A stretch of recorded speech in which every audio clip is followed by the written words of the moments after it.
आगरा धर्मांतरण मामले में आगरा पुलिस ने एक बड़ा खुलासा करते हुए दिल्ली के दयालपुर से एक अब्दुल रहमान नाम के शख्स को गिरफ्तार किया है, या यूं कहें कि आगरा पुलिस ने इस पूरे सिंडिकेट के मास्टरमाइंड अब्दुल रहमान को अरेस्ट किया है।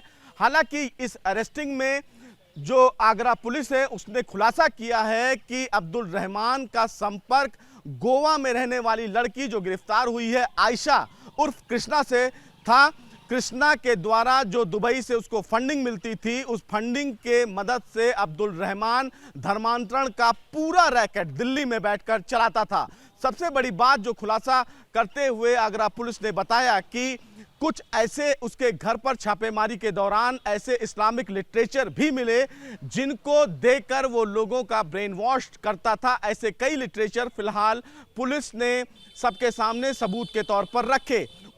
उन किताबों में भी बाकायदा अब्दुल रहमान उर्फ महेंद्र का नाम लिखा आ रहा है। अब्दुल रहमान भी पहले महेंद्र था जो फिरोजाबाद का रहने वाला था। 1990 में उसने अपना धर्म का परिवर्तन किया। हालांकि उसका संपर्क मौलाना कलीम सिद्दीकी के साथ था। मौलाना कलीम सिद्दीकी को कोर्ट ने धर्मांतरण के मामले में उम्र कैद की सजा सुनाई और मौलाना कलीम सिद्दीकी के साथ बनाए हुए सिंडिकेट को अब्दुल रहमान लगातार चलाता रहा।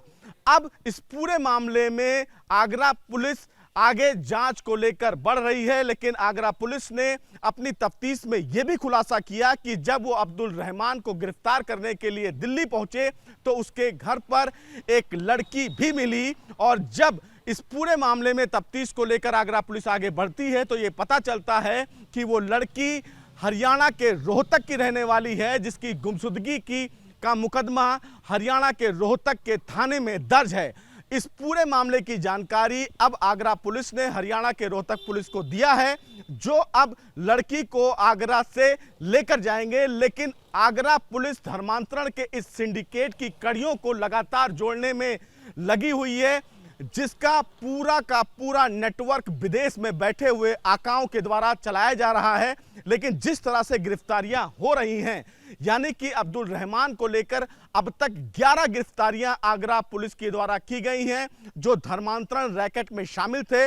लोगों को ब्रेन वॉश करते हैं, उनको रेडिकलाइज करते हैं और उनको बताते हैं कि किस तरह से वो इस्लाम धर्म की ओर मुड़े। ऐसे में आगरा पुलिस अब जांच को लेकर आगे बढ़ रही है। उनकी तरफ से यह बताया गया है कि आने वाले दिनों में इस सिंडिकेट से जुड़े हुए कुछ और लोगों की अहम गिरफ्तारियां की जा सकती हैं। सदर बाजार क्षेत्र से 2 सगी बहनें यहां से गायब हो गई थी। उस संबंध में उनके परिजनों के द्वारा मुकदमा दर्ज कराया गया, जिसकी विवेचना साइबर थाने के द्वारा की जा रही थी। विवेचना के क्रम में आज इसका एक महत्वपूर्ण अभियुक्त, जिनका नाम अब्दुल रहमान है, उसको पुलिस ने दिल्ली से गिरफ्तार किया, जो नॉर्थ ईस्ट दिल्ली के दयालपुर थाना के अंतर्गत आता है। रहमान से जो पूछताछ में भी बात में पता चला कि वो ओरिजिनली रहने वाला फिरोजाबाद का था और उसका नाम महेंद्र पाल था, और उसने 1990 ईस्वी में धर्म परिवर्तन करके वो दिल्ली मजदूरी करने गया और वहाँ उसने धर्म परिवर्तन किया। उसके बाद एक कलीम सिद्दीकी, जिसको कि उत्तर प्रदेश की ATS ने गिरफ्तार किया 2021 में, और ऑनरेबल कोर्ट के द्वारा 2024 में उसको आजीवन कारावास की सज़ा हुई। उसका वह बहुत ही अनन्य सहयोगी था और उसके जेल जाने के बाद उसके इस पूरे चीज़ को, जो उनका यह रैकेट था धर्म परिवर्तन का, उसका संचालन अब्दुल रहमान ही कहते थे, जिसको कि उस संचालन में लोग सामान्य लोकाचार में उसको रहमान चचा नाम से या रहमान अंकल नाम से बुलाते हैं।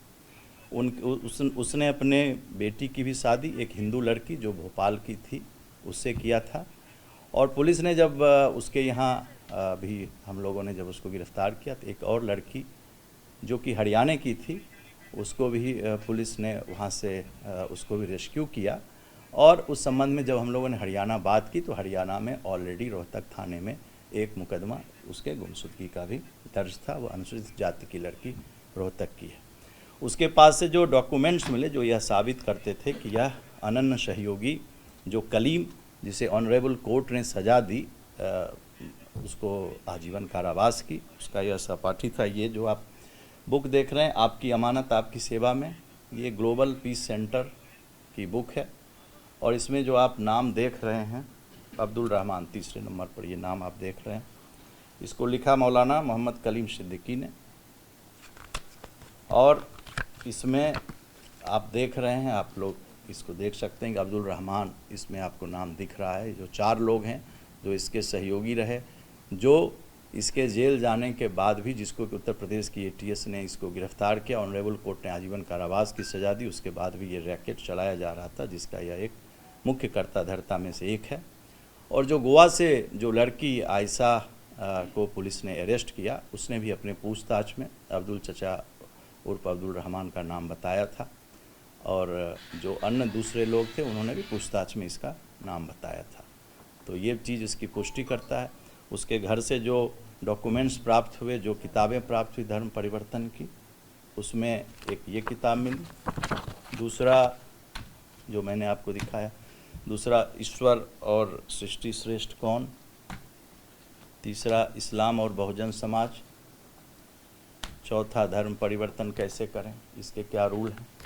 इसके अलावा उसने बातचीत में 2 और किताबों का जिक्र किया और उसमें उसने तुलना की कि क्या है धर्म परिवर्तन, क्यों करना चाहिए, इसके बारे में प्रचार प्रसार उसने किया। इस तरह से ये एक इम्पॉर्टेंट कैच है हमारा।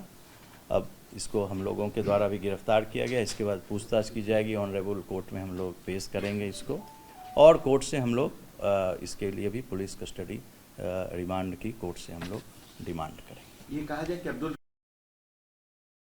रहमान इस धर्म परिवर्तन से जुड़ा हुआ जो यह गैंग है उसका एक मुख्य कर्ता धर्ता है। और जो मैंने आपसे कहा कि कलीम जो शाहीन बाग का रहने वाला था और जिसको उत्तर प्रदेश ATS ने अरेस्ट किया था, उसका यह अनन्य सहयोगी था और जो कि इसके किताबों से और इसके प्रचार की जो सामग्री मिली उससे स्पष्ट रूप से पता चला है। इससे अभी हम लोग सघन पूछताछ करेंगे, उसके बाद और भी चीज़ें जो हैं वो हम बताएंगे। सारे पत्रकार साथियों से मैं कहना चाहता हूं कि प्रत्येक दिन अब हम 4 बजे शाम में, आप लोगों को कोई दिक्कत नहीं हो तो एक बुलेटिन, न्यूज़ बुलेटिन हम इसके संबंध में जो भी जानकारी होगी इसके संबंध में हम लोग ऑडियो विजुअल दोनों रूप में और प्रेस नोट के रूप में भी बता दिया सर, एक आखिरी सवाल ये है कि क्या अब्दुल रहमान का इन दोनों लड़कियों को भगाने या दिल्ली में फैसिलिटेट करने का कोई मामला सामने आया है? मैंने आपसे बताया कि आयशा जो काम करती थी वो अब्दुल रहमान के लिए करती थी, रहमान चचा के लिए, और रहमान चचा ही ये जगह फैसिलिटेट कराते थे दिल्ली में। सर, ये धर्म परिवर्तन कब किया था अब्दुल रहमान? 90 में। सर, अभी अब्दुल रहमान के साथ में आपने बताया 3 लोग और थे, जिस जांच में पता चला, वो 3 लोग कौन है, क्या पुलिस उन तक कभी पहुंची? नहीं, मैंने ये नहीं कहा, मैंने तो ये कहा कि अब्दुल रहमान को पुलिस ने पकड़ा, उसके साथ तो सारे लोग उससे कनेक्टेड थे, आयशा उससे कनेक्टेड थी और लोग भी कनेक्टेड थे।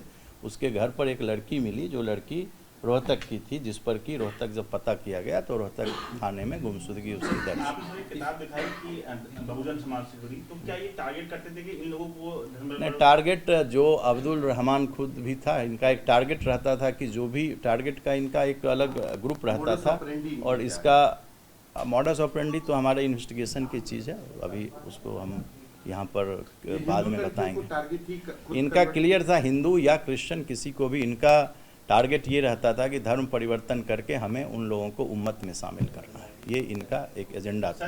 उम्मत इलेबोरेट कर दीजिए कि क्या उम्मत होता है कि जो लोग बिलीवर होते हैं, जो लोग इस्लाम को मानते हैं उनको उम्मत कहते हैं, कि जो लोग भी बिलीवर हैं, जो लोग इस्लाम को मानने वाले हैं, तो उसकी जितनी ज़्यादा संख्या हो उसमें उनके नंबर्स बढ़ाने की बात है। तो क्या ये मानते हैं कि उम्मत में शामिल करा करके इनको सवाब मिलेगा, कुछ इस तरह का ये इनकी आइडियोलॉजी है। ये आइडियोलॉजी में है कि क़यामत कब होगी, तो जब ये समय आएगा, तो वो इनकी आइडियोलॉजिकल सोच है जो कि उसके आधार पर वो धर्म परिवर्तन करते थे। इस तरह की सोच एक डेमोग्राफिक चेंज के लिए इन लोग की एक सोच है, जो कि सोच जो देश की हमारी जो सर्वधर्म संभाव की जो हमारी पॉलिसी है उसके विपरीत है और भारत की जो कानून है उसके विपरीत। सर, 2 चीज़ें सर, एक तो झांगुर बाबा जिस तरह से रेट फिक्स करता था कि हाई क्लास के 15 और इसके क्या झांगुर बाबा से अभी तक इसका कोई संबंध नहीं इनका भी था कि अगर कोई मैंने आपसे कहा कि अभी तो इसको पकड़े ही हैं, तो अभी जब तक पूछताछ नहीं होगी तो मैं इसके संबंध में कुछ नहीं बता सकता। अब्दुल रहमान का लंदन से कनेक्शन अभी हम लोग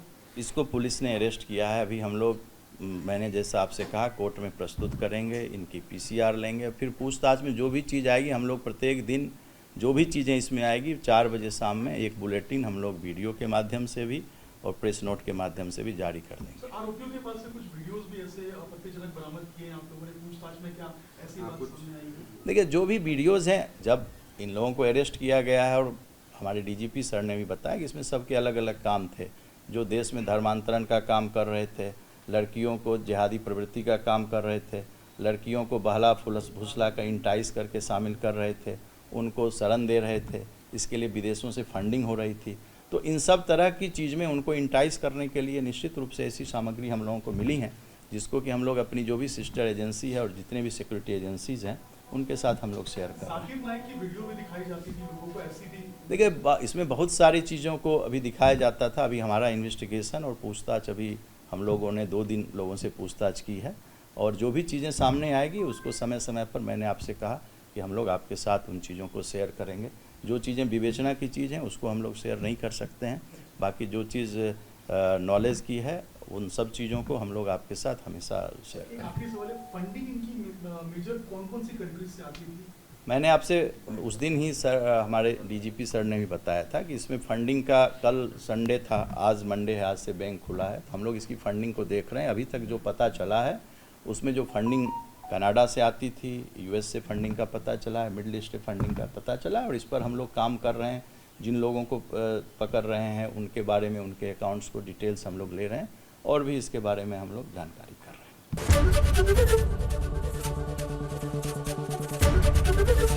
एबीपी गंगा, खबर आपकी, जुबान आपकी।